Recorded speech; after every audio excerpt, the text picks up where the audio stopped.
আসলাম পায়খানা ফিরি আবার পেটের মোসন পাইতেলি রে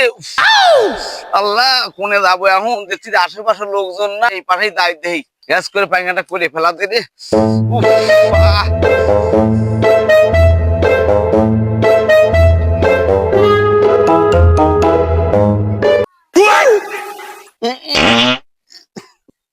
শালার যে রোদ পড়েছে এত বড় রোদের মধ্যে শহরে যাবো গরমে আর শহরের মধ্যে যাবো না একটু গাছতলা বসে একটু দম খাইলে রে দোস্তলা হ্যাঁ দোস্ত আহে না দম খাই একটু না থেমায় বসে রয়ে দোস্ত খুব আরামে আছি আহে না বন্ধু হ্যাঁ না দোস্ত এই গাছের নিচে আয়, গাছের নিচে আয়, ঠান্ডা বয়